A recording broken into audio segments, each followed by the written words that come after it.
Welcome back to another episode of the 1% Life Podcast. I'm your host, Coach JT. This information is for educational and informational purposes only and is solely a self-help tool for your own use. I'm not providing medical, psychological, fitness, or nutrition therapy. You should not use this information to diagnose or treat any health problem or illness without consulting your own medical practitioner. As always, results of any kind will vary based on each person's unique circumstances, capacity, and work ethic.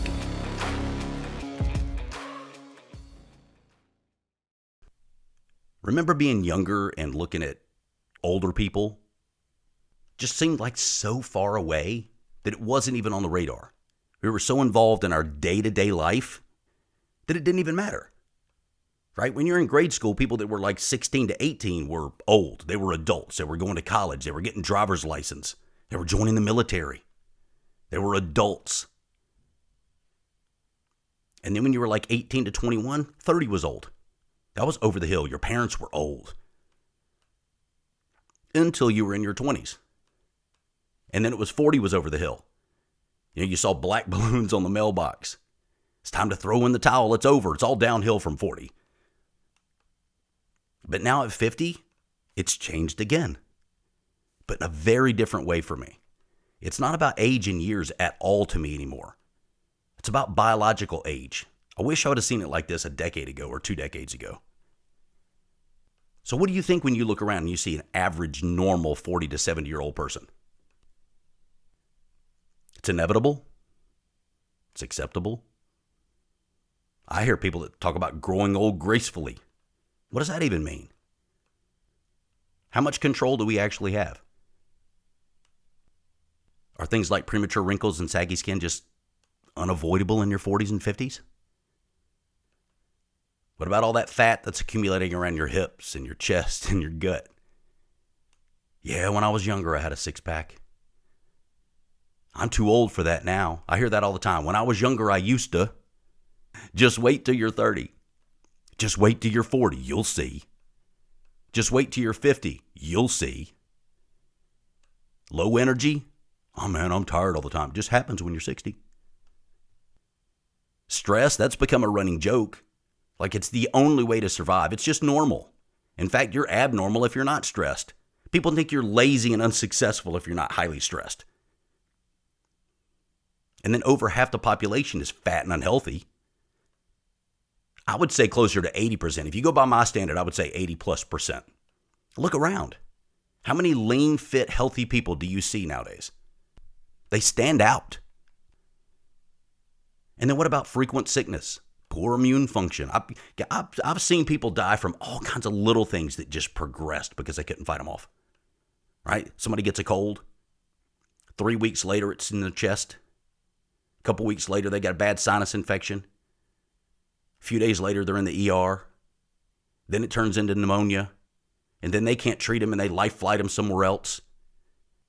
Then they're intubated and on a ventilator and they die. People in their early 40s and 50s. It's insane. Why? Because their body was so weak and sick that they couldn't fight off a simple cold and it just ate them alive. It's horrible. The rate of inflammatory disease is like 70% of the population. It's the number one cause of death in the world, hands down. And it gets worse as we age. Coincidence? Think about people that you know. Everybody has something wrong. They complain. They take meds. They're hobbling around. Their back hurts. They're wearing braces all the time. Like they're 90 and these people are 45 years old. Type 2 diabetes, right? The vast majority of that being after 40 years old. It's the accumulative effect of neglect. The reason younger people don't have it is because they haven't had time to destroy themselves to cause the problem yet. Your body tries to help you out. You just beat it into submission after a while. Depression, hormone imbalance. Doctor's going to tell you that's just part of getting older. Suck it up, fatty. Memory loss, declining eyesight, lack of mobility. You see people 60, 70 years old that can't even move around anymore. They don't go up the stairs because it's dangerous. Chronic pain. Seems like everybody's getting pain. My back hurts, my leg hurts, my hip hurts, my ankle hurts, my knee hurts, my neck hurts, my shoulders hurt. Because I'm getting older. When I was your age, I didn't have those problems. Why? It's not because of your age. Skin spots, saggy skin, eye bags, balding. Is it just all age? Maybe it's crappy genetics? Bad luck? The disease gremlins come get you? Or, this is a long shot, but maybe it's more about neglect, lifestyle, habits, nutrition, environment, your choices. If you look around, you'll see it everywhere. These choices are all over the place. Strength and physical ability, for instance, 90% of men over 30 can't even sprint. They can't do 5 pull-ups. They can't do 10 push-ups. They can't run a mile. 90% of men over 30 will never even try to sprint again. Women, same thing. Can't do sprints. Can't do a pull-up. Can't do a push-up. Can't run a mile. The number one cause of injuries as we get older is loss of balance, loss of mobility, loss of flexibility, loss of muscle mass. You get frail. Why? Because you're getting older? Or maybe because you didn't do what you needed to do leading up into the time that you've destroyed yourself 60 years later. When's the last time you saw a strong, fit, 70-year-old person? What about an 80-year-old person? I did see one at the gym about a year ago. Is it just his genetics? He'll tell you it's not. Ask him what he's been doing for the last 50 years. What about the foods we eat? 80% of our food supply has added sugar. You know, the average American eats 130 pounds of sugar a year. Think about that. Think about a 5-pound bag of Dixie Crystal sugar. How many is that? It's insane. 90% of the average person's diet in America, anyway, is highly processed garbage. And then what about all the poisons that we consume that we've convinced ourselves are okay? We do it on a day-to-day basis. Sally does it. Joe does it. Tommy does it. We've always done it. I ain't dead yet. It must be okay. Alcohol, pure poison, yet 60 to 70% of people drink on a regular basis. And then we use 1 billion pounds of pesticides on our food supply in the U.S. So when we talk about aging, what is it? Beyond just the number of candles on the birthday cake you shouldn't be eating, what is it? Why do some people seem to age slower and look younger? You know who they are. You've seen them. How do they avoid 90% of all this crap we're talking about? How are they not sick? Is it magic? Are they the ones that just have good genetics? The disease gremlins didn't come get? And then why do the others, the majority, feel 80 and look 80 and act 80 or more when they're 50? If it was really just age, we'd all have the same problems at the same time. We'd all look and feel the same way at the exact same age, but we don't. Why? I became really interested in this about 10 years ago because I was 270 pounds. I was fat. I was sick. I was unhealthy. I was stiff, had no cardio capacity, had frequent sinus infections. I was taking prednisone. I had acid reflux, bloating when I ate. I looked older. I felt older. If it's just age, how have I improved so dramatically over the past 10 years from 40 to 50? How am I in better physical shape now than I was in my 20s? How have I avoided all this sickness, premature wrinkles and age spots and big bags under my eyes and all the disease and inflammatory issues and bad memory and lethargy and high stress? It's all normal, right? It's all just part of aging. I haven't even been sick in the past 6 to 8 years, thank God, but never got COVID, haven't even had a cold, haven't been down and out at all in years. I don't remember what it's like to feel sick. Is it just magic? I'll tell you why. It's because getting older in age is the same for everyone, but the rate of biological aging is not set in stone. We can speed it up, we can slow it down, and in some cases, like I've done, you can reverse it. So here's what biological aging comes down to me. Number one, cellular damage from environmental stuff like pollution and toxins and poisons. Number two, DNA damage for all kinds of reasons. Drugs, poor sleep, oxidative stress. Number three, accumulation of cellular waste. Cell glycation, basically. Sugar molecules bind to proteins and fats and create what's called AGEs or advanced glycation end products. It ruins protein cells and makes them unusable.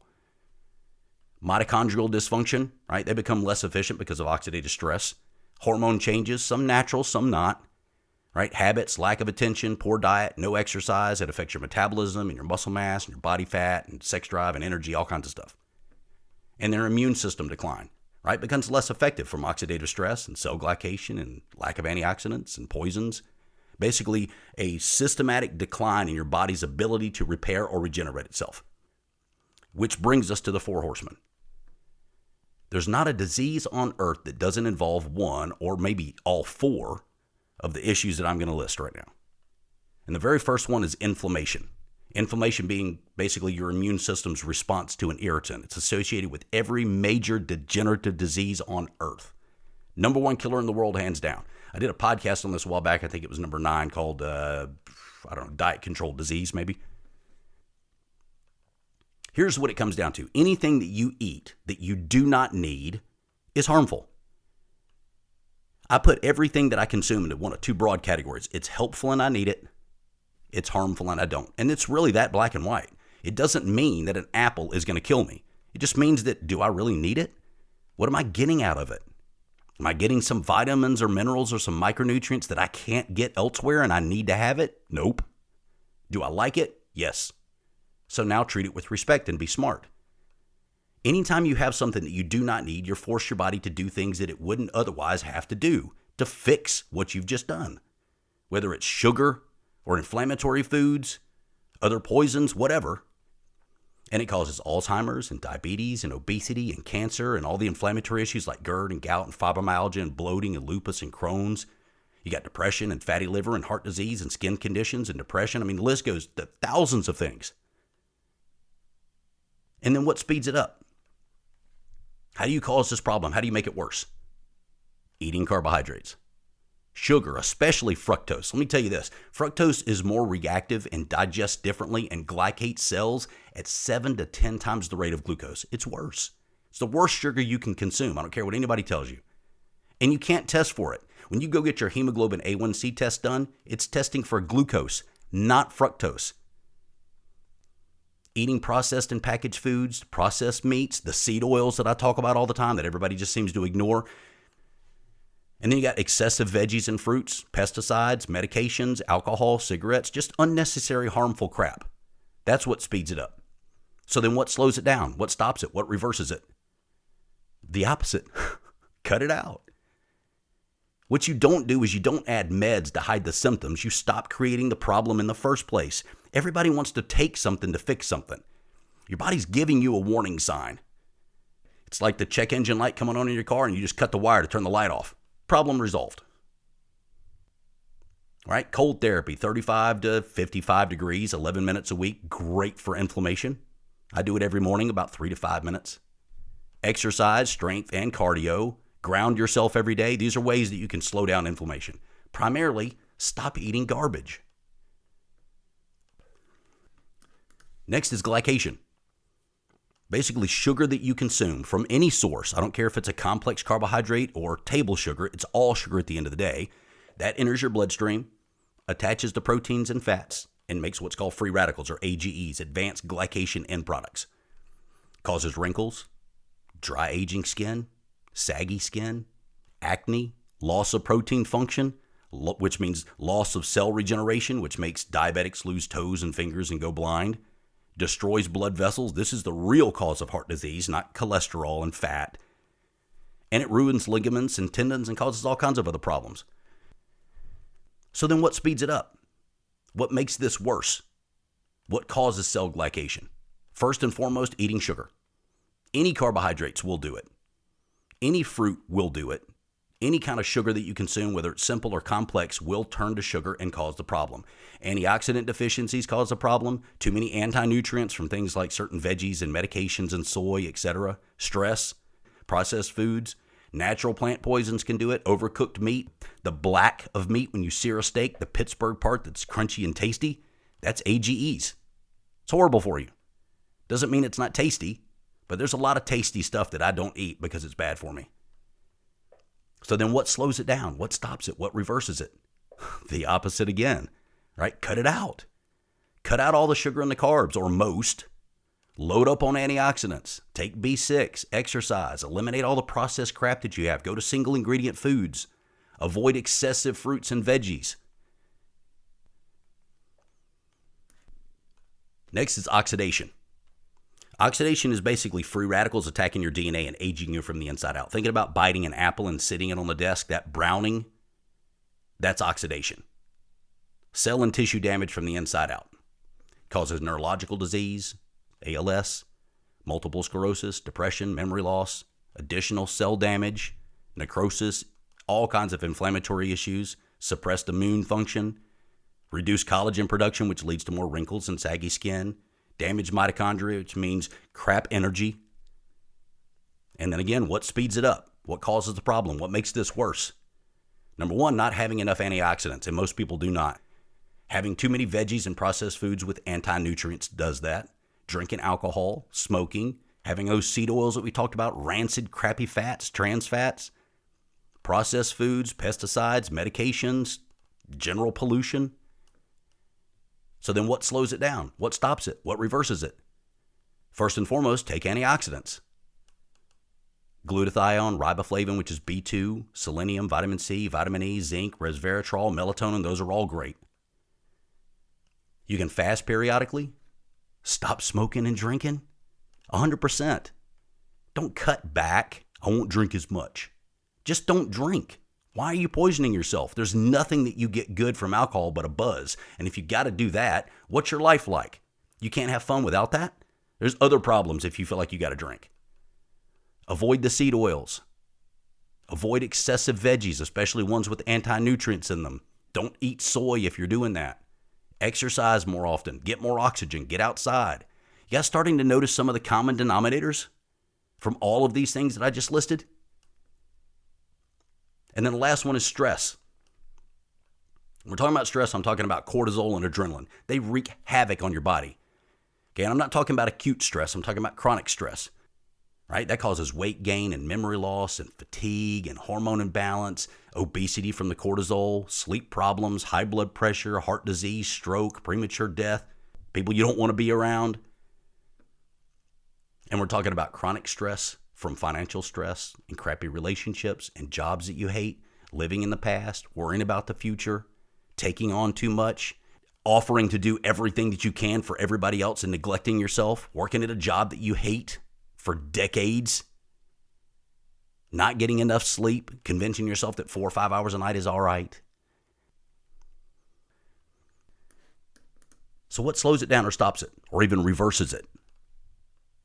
The first thing I tell you to do is avoid stressful people. Get away from them. Change your circle. You're not obligated to partake in somebody else's darkness all the time just because they like to be that way. Stop going out with them. Stop hanging out with them. Stop associating with them. Stop answering their messages. Right? People are so scared to disassociate with hateful people. Get away. I don't care who they are. I don't care if they're family members or best friends or coworkers or bosses. If you got to leave your job, it would be worth it. Reduce stress through exercise, what people don't want to do. Meditate, pray, mindfulness. Avoid stressful circumstances. If the break room is always gossip and garbage, don't go in there. Go eat somewhere else. Do something you love for a living. Get more sleep. So here's the summary. Number one, things you need to eliminate. Sugar from all types. Most or all complex carbohydrates also would be sugar. Processed foods, packaged foods, lunch meat, fast food, junk food, garbage foods that you know are junk. Excessive veggies and fiber, especially ones with high anti-nutrients, things like kale and Brussels and soybeans and legumes. The seed oils that I talked about, again, those are soy, sunflower, safflower, corn, canola, cottonseed, rice bran, and grapeseed. Stop drinking alcohol. Stop smoking. And I'm talking about cigarettes, weed, vaping, all of it. Keep your antioxidants high. The ones I listed a minute ago were glutathione, riboflavin, which is B2, selenium, vitamin C, vitamin E, zinc, resveratrol, and melatonin. All fantastic. Eliminate stress. Change your frickin' circle. Change your job if you have to.